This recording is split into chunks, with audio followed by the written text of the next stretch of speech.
Mistulang umaani ngayon ng kahiyan itong si Junto Nakatani sa mata ng mga kapwa nitong kababayan Japanese boxing fans sa mga lumalabasang artikulo ng Japan Boxing News ay ito ngang sina Luis Neri at Janrel Casimero ang pinupuso ang susunod na makakalaban nitong si Nakatani sa Saudi Arabia na siyang inilatag na ng kampo ng Saudi promoter Turki Al-Sheikh. At ayon pa sa mga Japanese boxing fans ay baka daw hindi kayanin nitong si Junto Nakatani kung itong si Luis Neri at Janrel Casimero ang kanyang makakalaban.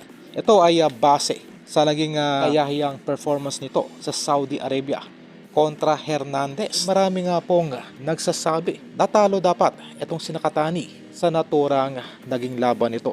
Wala, kung susumahin nga po ay literal na talo dapat itong si Nakatani. Ngunit binigyan nga po ito ng isa pang pagkakataon ni Turki Al-Sheikh na siyang promoter po ng naturang laban upang ito ay ipanalo. Meron po kasing nilulutong mega fight itong si Nakatani kontra Naoya Inoue. Kaya hindi po ito pwedeng matalo.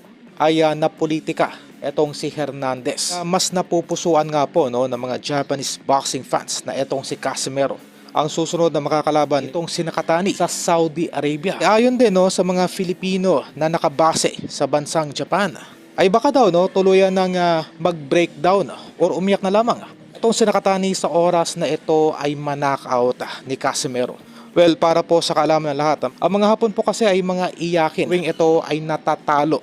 Masyado po kasi nilang dinidibdib yung bawat pagkatalo. Lalo na kung ang isang fighter po na nakatikim ng talo ay isang undefeated. Ganun pa man ay hindi pa po kumpirmado kung sino nga sa dalawa ang susunod na makakalaban nitong si Nakatani. Ang kagandahan lamang po ay mataas ang tsansa na itong si Cuadro Alas ang siyang mapili na maaari pong matuloy sa buwan ng Abril o Mayo.